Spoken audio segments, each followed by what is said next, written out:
a empezar el programa de hoy con una pregunta. ¿Cuántos imperios existieron en lo que hoy es el Perú? ¿Cómo que cuántos? Me van a decir ustedes. ¿Cómo que cuántos, Norma? Si solamente existió uno, el Tahuantinsuyo, el imperio de los incas. No. Eso no es así. Antes de los incas existió un poderoso imperio, el imperio Huari. Y hoy estamos en su capital, la antigua ciudad de Huari, en Ayacucho, para contarles su historia. Soy Norma Martínez y esto sucede en el Perú.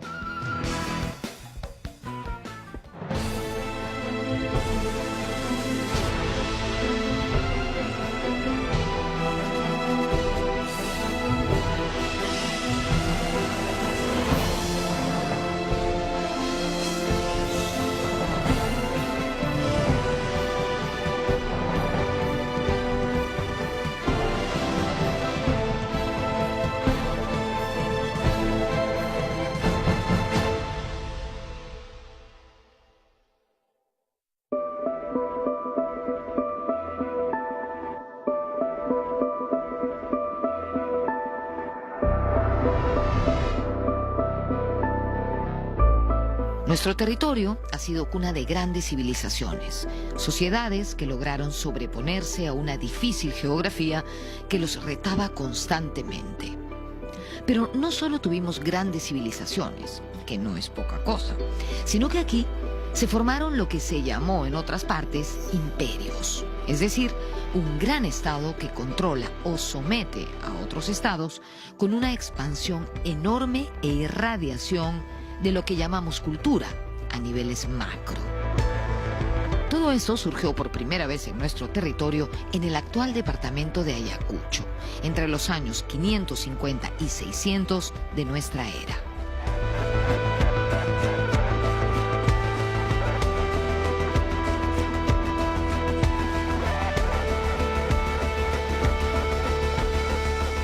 Muy poca gente hablaba de un imperio Huari. Ahora todos los arqueólogos hablan de un imperio Huari, porque ya no hay cómo negarlo. En su máximo esplendor y apogeo, Huari era una ciudad reluciente, ¿no? Y estaba todo enlucido y pintado de blanco. Era una ciudad que probablemente impresionaba al que venía a este lugar.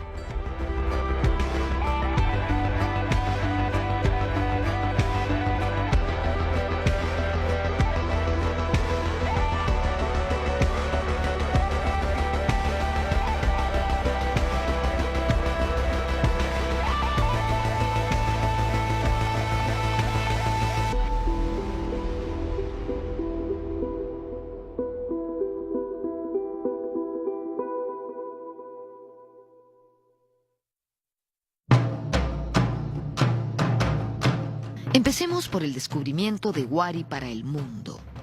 En el siglo XVI, cronistas españoles como Pedro Cieza de León visitaron antiguos edificios en ruinas de la zona de Viñaque y dijeron que ese lugar había sido fundado por una extraña raza de hombres blancos con barba.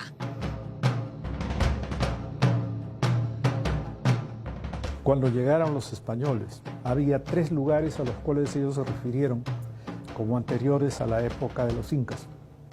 Uno de ellos era Tiahuanaco, el otro era Chavín, y el tercero era un lugar del que no se sabía el nombre, que se sabía que quedaba cerca de Huamanga y cerca de la Quinua. Eso quedó allí, eso aparece en los cronistas del siglo XVI, hasta que se convirtió en una ciudad perdida.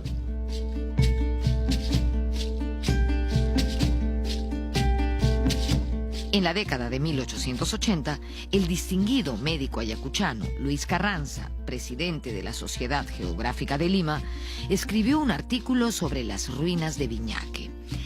Se le denominó Huari porque así se llamaba la gente de la zona.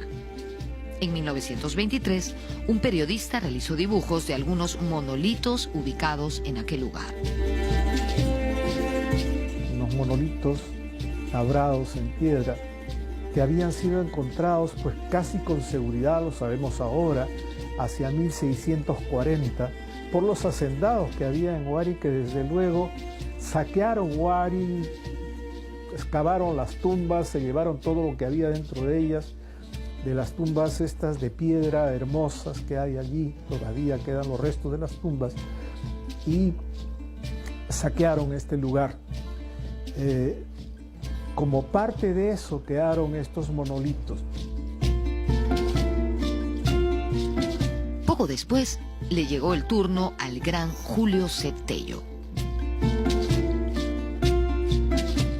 Había un señor de apellido llamado Benedicto Flores en Ayacucho, que se dedicaba a ver antigüedades. Y dentro de esto ubicó 3 sitios principales: Acuchimay, Conchopata y Huari. Y les dio a conocer en folletos locales. E invitó a Julio C. Tello. Julio C. Tello venía, en realidad lo invitó a visitar, lo acompañó. Y Tello hizo una publicación, que es la primera publicación grande que hizo sobre Huari, indicando de que era un sitio arqueológico muy grande, muy importante.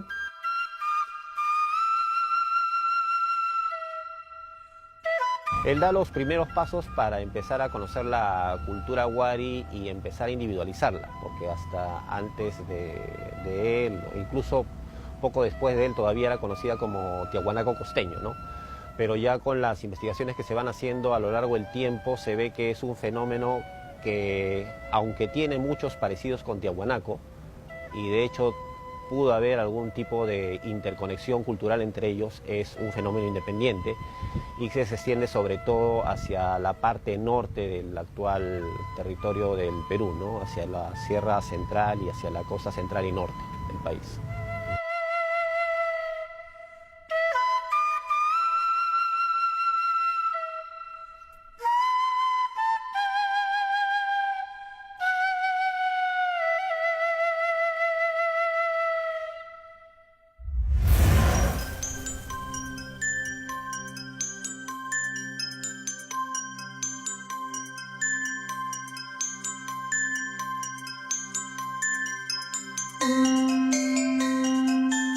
Julio César Tello, el padre de la arqueología peruana, visitó la zona arqueológica de Huari en 1931 y así inició la arqueología científica en Ayacucho. Él y su equipo recogieron fragmentos de vasijas de barro. Su investigación fue clave para identificar a la cultura Huari como un estado propio, distinto de Tiahuanaco, considerada hasta entonces como la gran civilización antecesora del Tahuantinsuyo.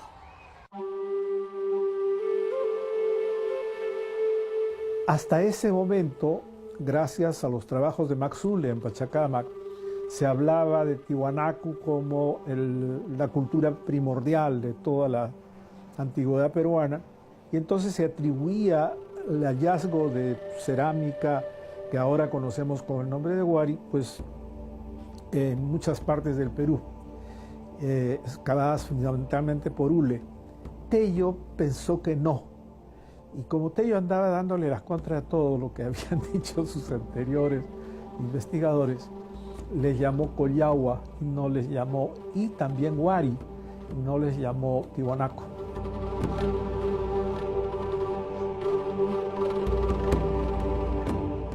En 1942, Julio C. Tello hizo excavaciones en Huari y Conchopata, encontrando mausoleos megalíticos y varias piezas de cerámica, algunas de ellas incluso con la representación del dios de los báculos. Estamos en el Museo Nacional de Arqueología, Antropología e Historia. ¿Y por qué hemos venido aquí? Porque Julio C. Tello fue enterrado en este lugar.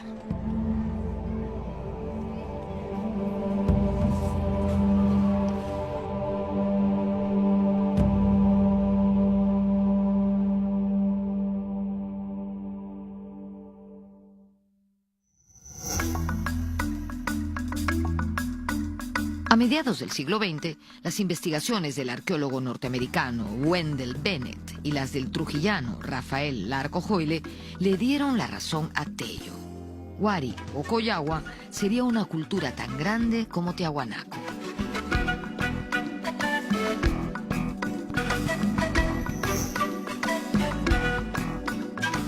Un arqueólogo norteamericano, Wendell Bennett, excavó en Huari y gracias a que él había excavado también en Tiahuanaco, pudo establecer la comparación y se estableció la existencia de dos Tiahuanacos, un Tiahuanaco peruano, que era este que Tello llamaba Collagua, y un Tiahuanaco boliviano. Entonces se comenzó a hablar de un Tiahuanaco peruano, un Tiahuanacoide, Tiahuanaco de la costa, en fin, frente al otro Tiahuanaco. En 1957, tras revisar las colecciones de Tello, el joven arqueólogo ayacuchano Luis Guillermo Lumbreras planteó la tesis que le daba carácter de Imperio Wari. A mí por casualidad me tocó estudiar para un curso en la universidad en el año 56, 57. Me tocó estudiar las colecciones que Tello había hecho en Wari, sus excavaciones en Wari, en Colchopata y en Acuchimay. Y a raíz de eso, pues, publicamos, yo lancé la tesis a base de ese trabajo de que era un imperio. Simultáneamente, John Rowe y Menzel en los Estados Unidos lanzaron una hipótesis equivalente a eso y coincidimos en que estábamos hablando de un imperio.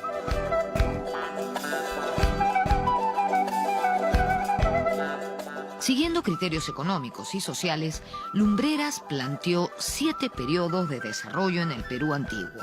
Según esta clasificación, el 5º periodo correspondía al Imperio Wari.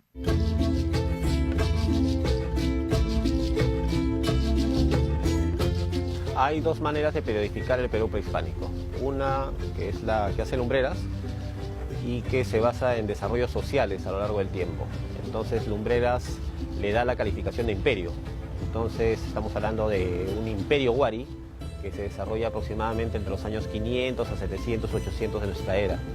Y hay otra periodificación que es la que hizo John Rowe, que es básicamente hecha con etapas de expansión de un determinado estilo cerámico a lo largo del territorio andino. Entonces lo que corresponde al horizonte medio es la etapa que marca la expansión de la cerámica Wari en todo el territorio andino.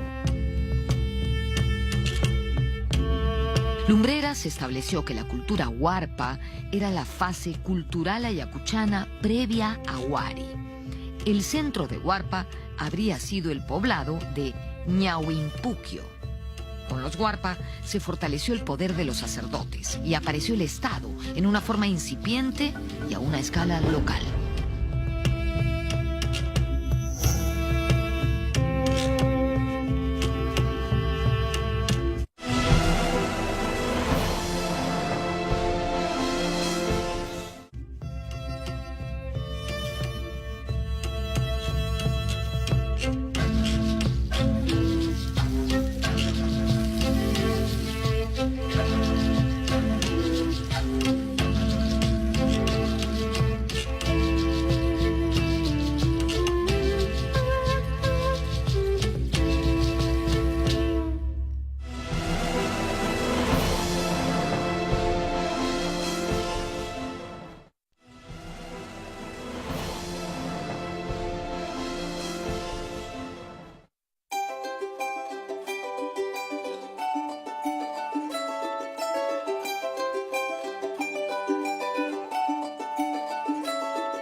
La cultura Wari tuvo su origen en la cultura huarpa, ubicada en Ayacucho. Desde allí se extendió y forjó un vasto imperio que tuvo su apogeo entre los siglos 7 y 10 de nuestra era. La cultura Wari agrupó a las que habían sido 3 culturas fundamentalmente. La huarpa, como ya dijimos, que era la base, que recibió influencias externas de Nazca en la costa y Tiahuanaco en el altiplano. Wari, el gran imperio andino sudamericano previo a los incas, se caracterizó por una estructura de expansión, un diseño urbanístico y un poderoso ejército que sirvió de soporte al Estado imperial.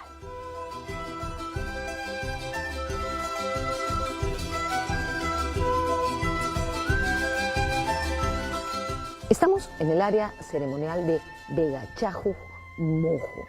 Aquí se ha encontrado evidencia de una ocupación huarpa previa a Wari, por supuesto.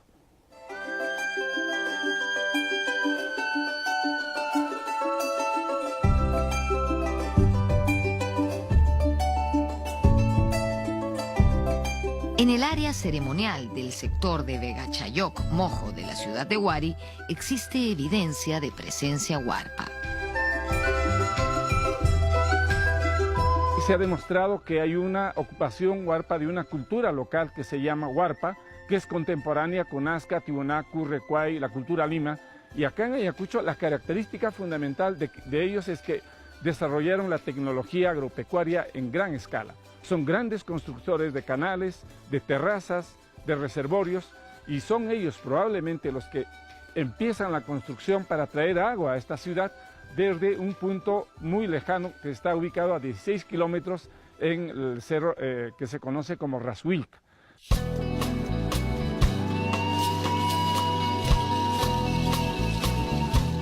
Los huarpa tuvieron un importante intercambio comercial con las sociedades de Ica, como los Nazca. El primer grupo humano influenciado por las culturas huarpa y Nazca creó una cerámica propia en la zona de Chaquipampa, pero luego irrumpió una fuerte corriente religiosa procedente del sur y se produjo la cerámica llamada Conchopata.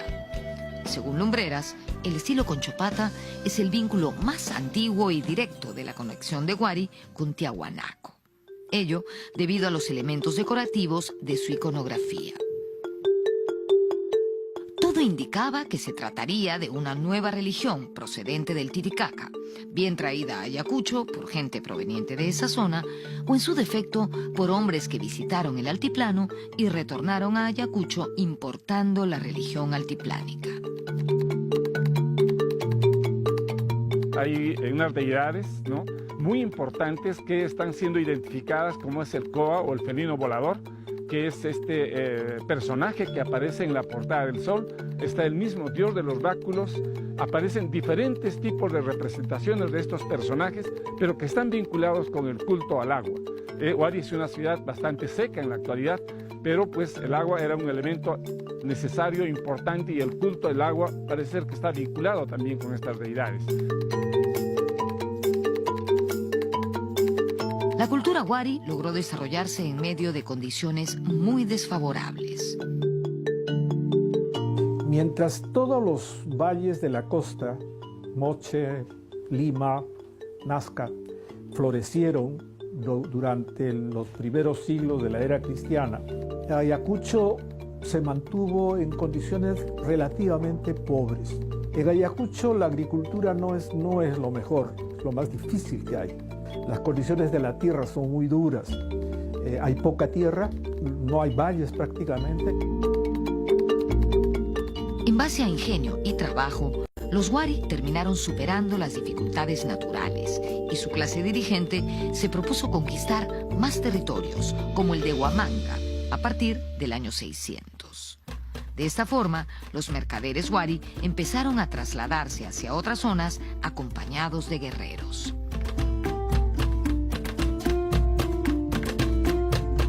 Los huari pudiesen expandirse de diversa manera. Creo yo que con ejércitos apoyando a sus mercaderes, imponían sus productos y lograban obtener, porque frente a una crisis agraria me imagino que no era fácil intercambiar productos comestibles.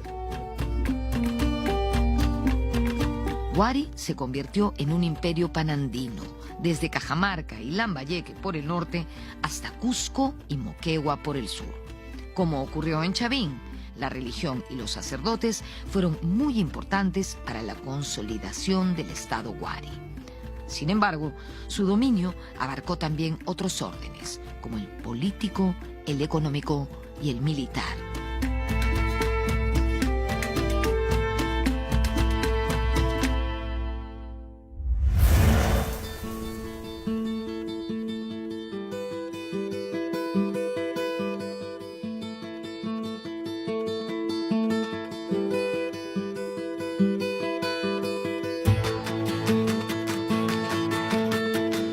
Los actuales departamentos de Ica y Lima fueron los primeros territorios en ser dominados por los Wari. Durante el Horizonte Medio, ellos ocuparon el área de la cultura Lima y tomaron posesión de la Huaca Pugliana, donde yo estoy en este momento, para convertirla en un cementerio de sus clases dirigentes. Incluso modificaron la forma de los entierros.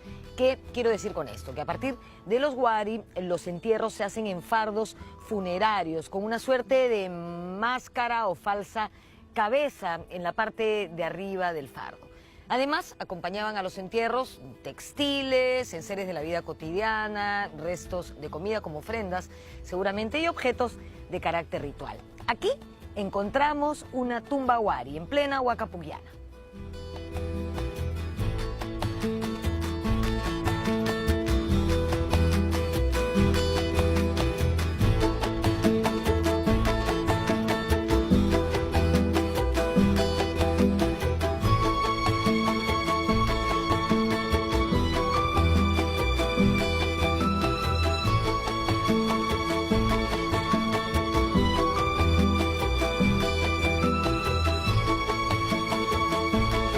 Hay algunas características propias de los entierros Wari, ¿no? Por ejemplo, son entierros en unos fardos muy grandes que utilizan lo que se llama falsas cabezas. Es decir, el entierro en realidad el cuerpo está en posición flexionada dentro del fardo, pero hay una serie de envoltorios que le dan volumen y luego se hace una falsa cabeza que lleva una máscara de madera, ¿no? Y una máscara de madera con facciones bastante realistas, por decirlo así, y con otra serie de objetos asociados. En general, los entierros Wari se ha visto que son bastante abundantes en lo que son objetos asociados, en la cantidad de cerámica, etc., ¿no? Aparte de los entierros que se han encontrado en Cajamarquilla, otro sitio muy importante es Ancón, ¿no?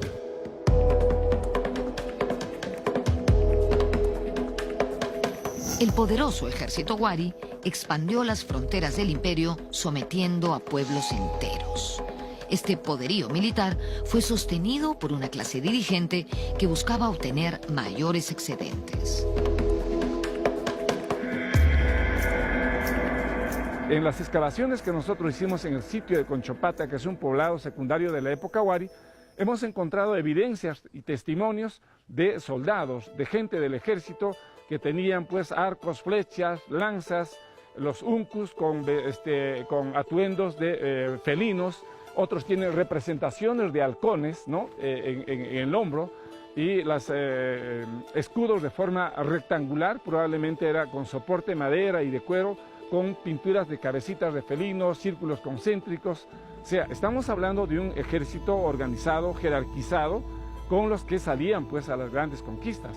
Y estamos también obteniendo datos de que estos iban pues en danzas rituales, en un momento festivo, porque hay guerreros que tienen escudos, pero tienen las zampoñas por un lado o tienen las tiglias, ¿no? Se supone que ellos eran los músicos guerreros.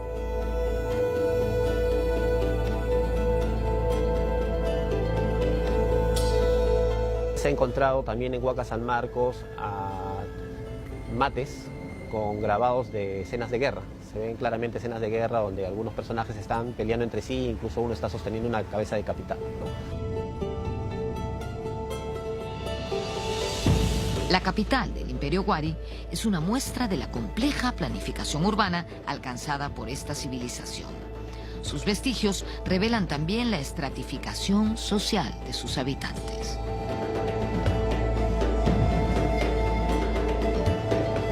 El núcleo urbano de esta ciudad tiene aproximadamente 600 hectáreas y con la parte periférica alcanza entre 1.200 a 1.500 hectáreas. Estamos hablando de una ciudad donde hay palacios, donde hay áreas de producción artesanal en gran escala, hay residencias, hay áreas ceremoniales, áreas funerarias, ¿no? Que ya se ha visto en el sitio de Monjachayo. En realidad es una ciudad que está enterrada y cubierta por una gran cantidad de vegetación. Hay murallas altas que separan la ciudad. Este sector, el acceso, por ejemplo, estaba controlado y no podía cualquier persona acceder. Acá se han encontrado restos de unos esqueletos que tenían los cráneos deformados y, según los investigadores, eran una especie de monjes que estaban al cuidado, ¿no? o al culto de sus deidades.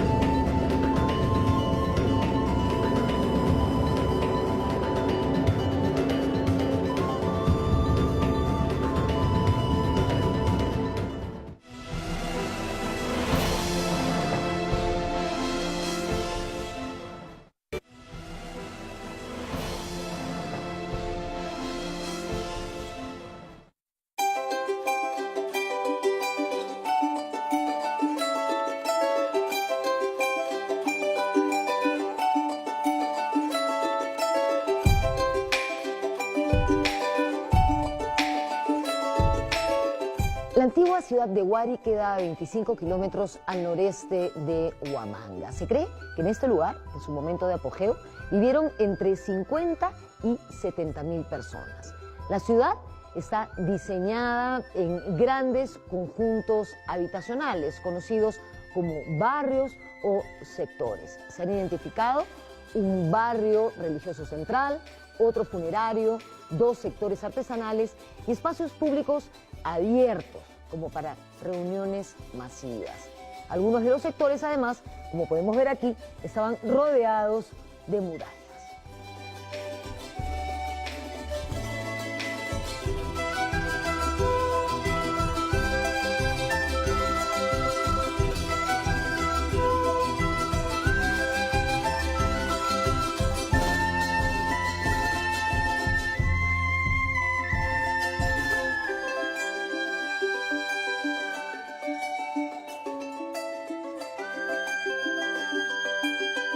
Estamos hablando propiamente de una ciudad organizada, planificada, que tiene un conjunto de canales de drenajes, tiene, todos los servicios que tenía una ciudad. Aquí habían grandes constructores, albañiles, arquitectos, ingenieros, estaban los mejores artesanos, y acá nosotros encontramos las raíces de lo que actualmente es nuestra ciudad, ¿no? Una ciudad donde hay los mejores artesanos que hay en el Perú, es una herencia huari.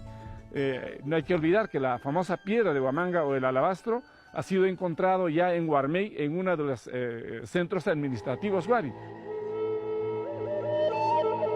Así como los chavín y otras culturas andinas, los huari utilizaron la religión como un eficiente mecanismo de control ideológico.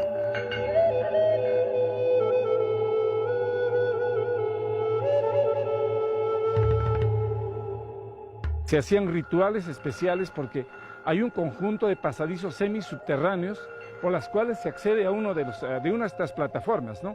Yo imagino que el sacerdote que se cambiaba en un área especial venía por la parte subterránea y se aparecía de pronto ante la multitud que estaba acá, y sería impresionante eso, ¿no?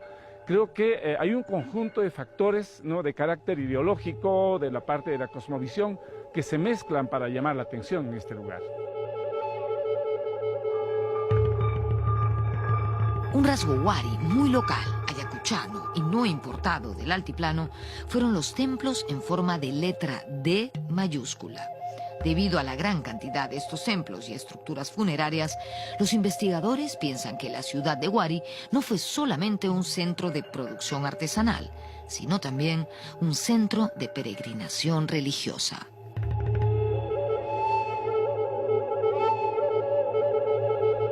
Se ubica una edificación que tiene la forma de una D mayúscula. En este lugar se hacían un conjunto de rituales vinculados a sus ancestros, donde probablemente colocaban a sus momias y se veneraba a ellos, el culto a los malques. Pero también vemos un elemento muy importante en este lugar, como la presencia de un reloj solar que servía para el control del tiempo. Actualmente, arqueólogos de la Universidad Nacional de San Cristóbal de Huamanga se encuentran realizando investigaciones y sacando a la luz nuevos hallazgos. Estamos en el sector de tantos sectores de Huari, Monjachayo. Es un área funeraria. Se encuentran en esta área galerías, mausoleos, tumbas, fosas, cistas, y hay un patio también central, ¿no?, de forma rectangular. El 2014 excavamos esta área, nos encontramos dentro de una estructura en forma de D mayúscula. Los huari, para realizar sus entierros, cavaban la roca. O sea, el área es básicamente subterráneo. Entonces sacan toneladas de roca madre y construyen. En este mausoleo observamos 9 cubículos de forma rectangular que se centran a una parte central. Es el único área donde se han encontrado ofrendas de Spondylus, es una concha traída del Ecuador, y otras conchas de forma espiralada también, ¿no?, que son marinas. Lo que se ha encontrado sí es, cuando se sacaba el relleno, cuentas de turquesa, algunos botoncitos de oro y gran cantidad de cerámica fragmentada. Los huari tenían una propia tecnología porque esta piedra labrada tiene incluso poco mortero, ¿no?, entre piedra y piedra. O sea, todas están finamente labradas. En algunos se conserva un ángulo de 90 grados y están ensambladas, ¿no?, de una manera magistral.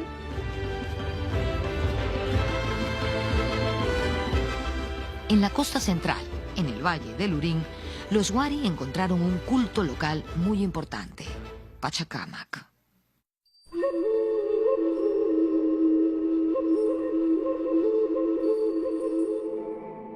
En todo este sector la presencia de la cultura huari es bastante importante. En primer lugar, hay que mencionar los entierros de élite propios de la cultura huari que se recuperan del cementerio denominado Cementerio Hule. Se trata de fardos funerarios con finos textiles decorados, polícromos, y que tienen falsas cabezas de madera talladas que son típicas de esta cultura. Recientes investigaciones están revelando la presencia de la cultura huari en áreas posiblemente domésticas en la zona denominada la Sala Central.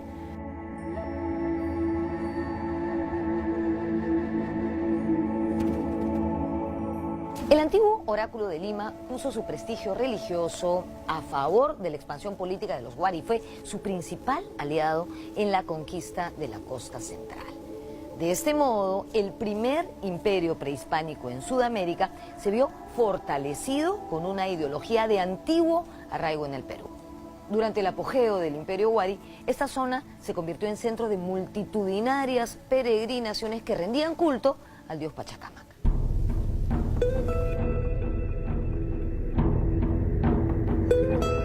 También es importante mencionar que el culto al dios Pachacamac se instaura en tiempos huari. Eso a través del estudio de la iconografía que aparece decorando y acompañando al dios Pachacamac en la talla de madera que se encuentra en el templo pintado.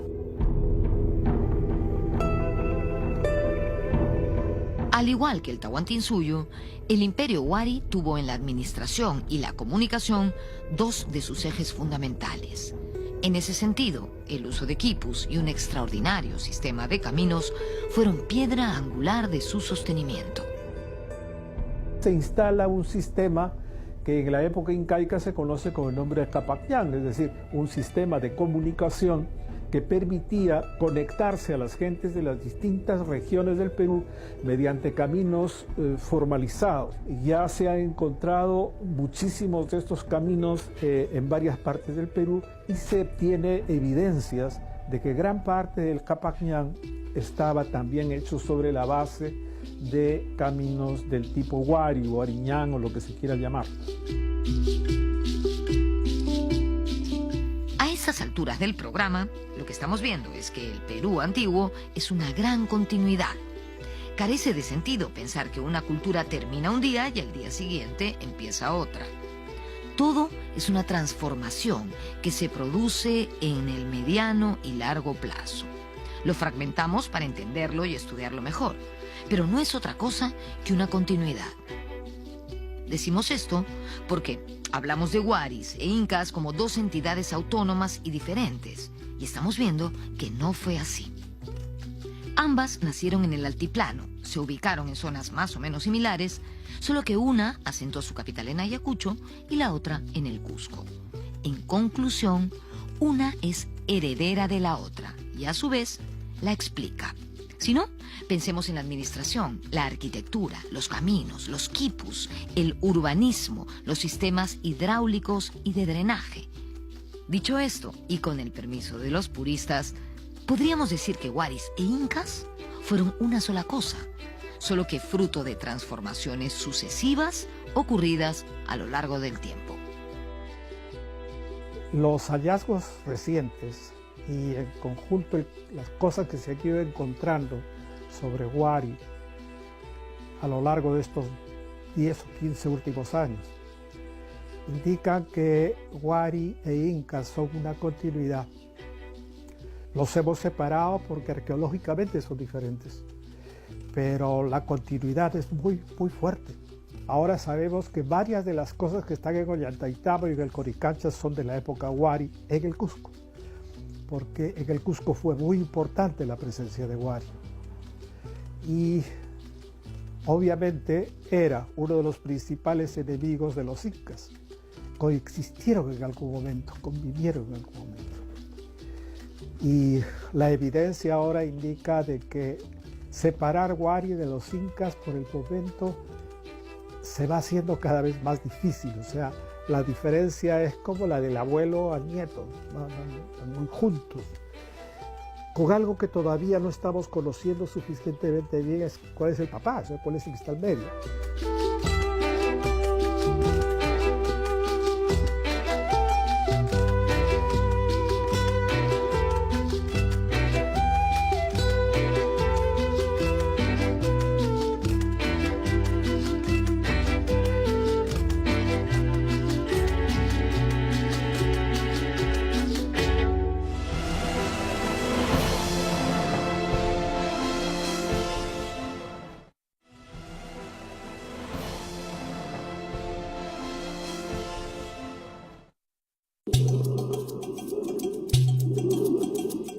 Dos de los más importantes centros administrativos, cabeza de región Wari, eran Piquillacta, en el Cusco, y Huiracochapampa, en Huamachuco, Sierra de la Libertad. La idea era administrar y controlar la economía de los territorios imperiales. Estos sitios seguían el mismo patrón urbanístico de la capital y servían como centros de control político. Entre otras cosas, estas razones llevaron a Lumbreras a pensar en Wari como un imperio, a pesar de ser esta una palabra foránea y no necesariamente adecuada a nuestra realidad.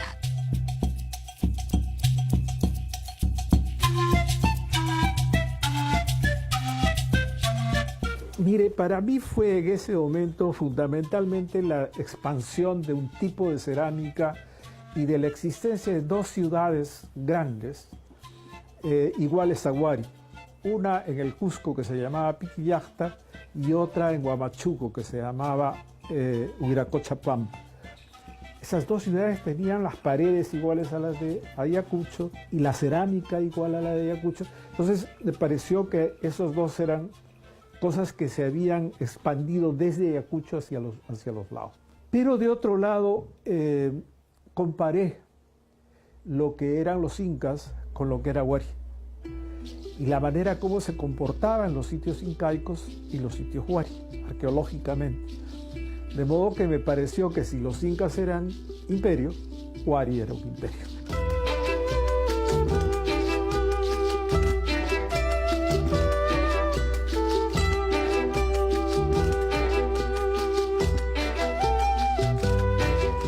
La expansión Wari hizo que los estilos originarios de la cerámica que se fusionaron en Ayacucho se mezclasen a su vez con estilos locales de otras regiones. Y eso en todo orden de cosas. Algo así como un patrón o una moda, donde hay una clara influencia o un modo de hacer que viene de fuera, pero que se mezcla con los rasgos de cada región.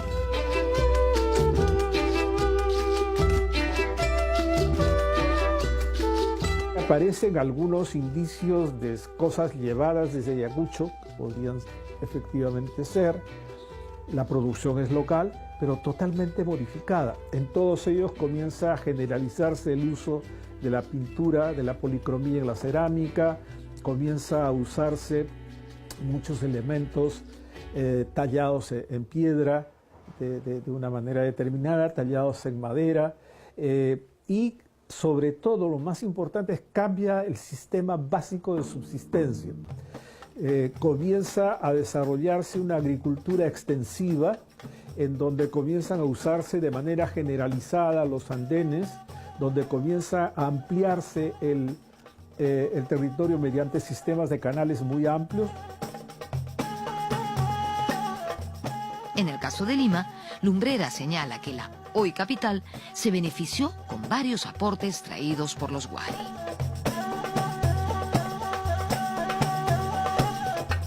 Lima, por ejemplo, le debe a esa etapa el famoso Canal de Surco, lo que da vida a toda esta parte del sur de la ciudad de Lima.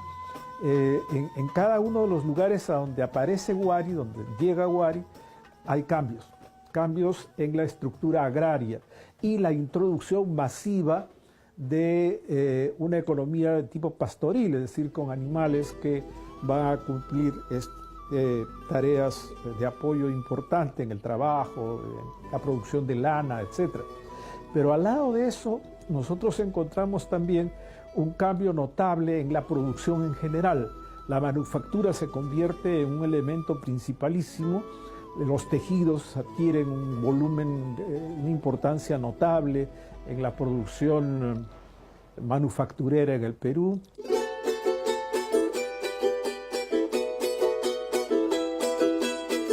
Durante la etapa imperial, la cerámica Huari mejoró su acabado, su brillo y su pulido. Aparecieron estilos de nivel regional y predominaron los vasos y los cántaros Caragoyete.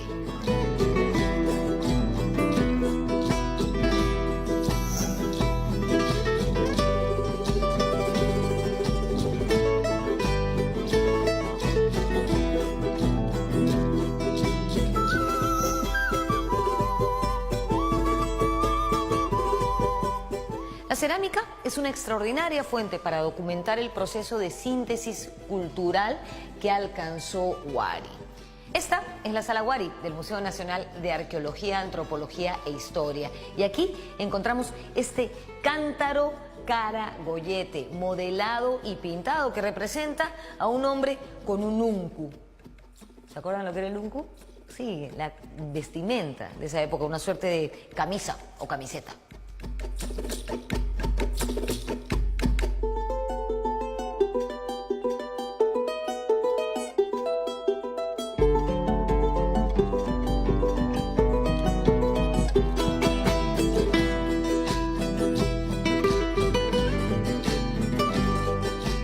También encontramos aquí, en el Museo de Pueblo Libre, cerámica con decoración pictórica, donde podemos apreciar la representación del dios de los báculos.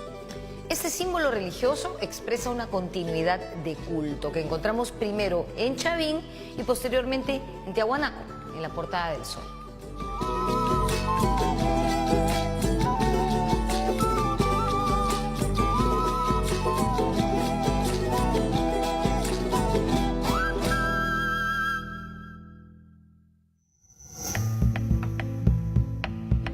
En la Lima contemporánea, los Huari dejaron su sello en varios lugares, que sobre todo utilizaron como cementerios.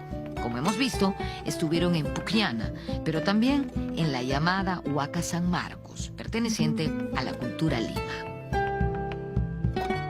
Lo interesante, por ejemplo, de Huaca San Marcos es que en las plataformas superiores se ha encontrado arquitectura Lima, pero además otra serie de hallazgos vinculados a la presencia Huari aquí en la actual ciudad de Lima. Por ejemplo, se ha encontrado un quipu que muy probablemente esté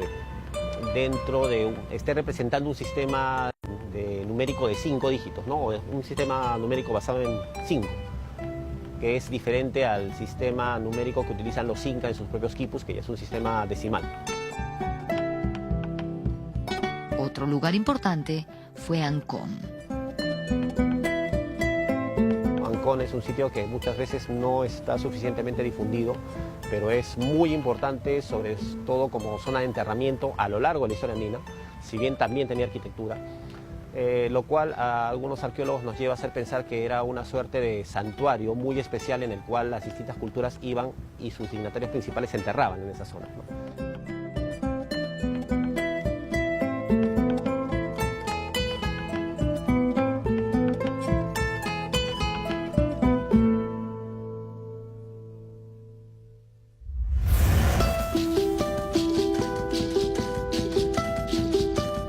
En la actualidad han surgido nuevas investigaciones, preguntas e interpretaciones con respecto al fenómeno Wari en la costa central. Y una de estas preguntas se refiere a por qué solo se han encontrado cementerios Wari en la costa central, pero no se han encontrado vestigios que nos den cuenta de un poder político, gubernamental. ¿Qué hizo que el Estado Wari no asentase sedes de gobierno en la costa central? Le preguntamos esto a Lumbreras y nos dijo que en los últimos años se están encontrando vestigios que nos muestran que no solo habrían utilizado la costa central como cementerio.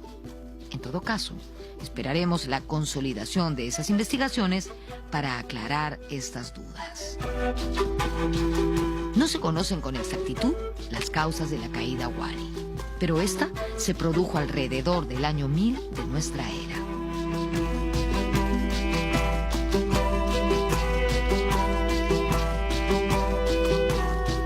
Como todo imperio cayó en un momento determinado.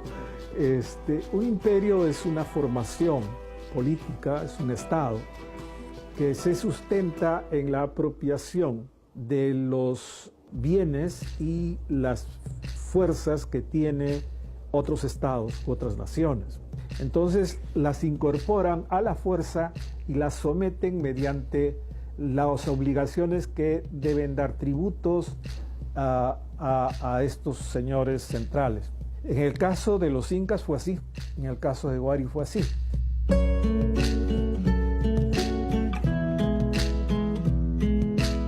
Es posible que la caída de Wari se produjera debido a levantamientos regionales y guerras continuas, provocadas por la crisis ante la falta de excedentes de producción.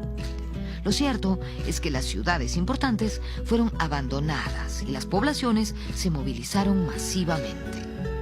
El ocaso de Wari significó para Ayacucho la llegada de tiempos de inestabilidad política y social.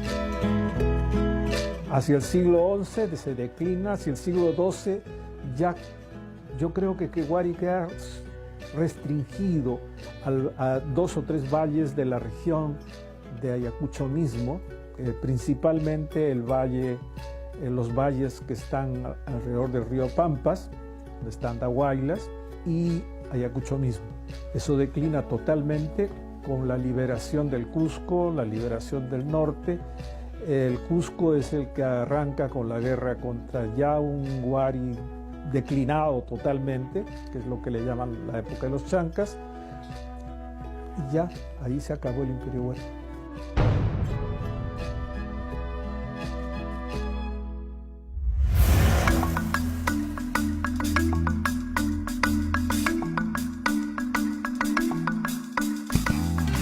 Para culminar este programa, no queremos dejar de mencionar los últimos grandes hallazgos de la cultura Wari que se han realizado en este siglo. El año 2011, en el sitio arqueológico de Espíritu Pampa, en Vilcabamba, provincia cusqueña de la Convención, se halló la tumba de un noble Wari enterrado con un lujoso ajuar. Y el año 2014 se presentó en el Mali, el Museo de Arte de Lima, una gran exposición sobre el castillo de Huarmey. Allí se encontraron 63 momias de mujeres de la nobleza Wari, ricamente ataviadas, con más de 1.200 valiosos objetos de oro, plata, bronce, madera, textiles y cerámica. Esto último, por si aún hiciera falta destacarlo, nos muestra la importancia de la mujer en el antiguo Perú. En este caso, también reflejada en lo que fue el poderoso Imperio Wari.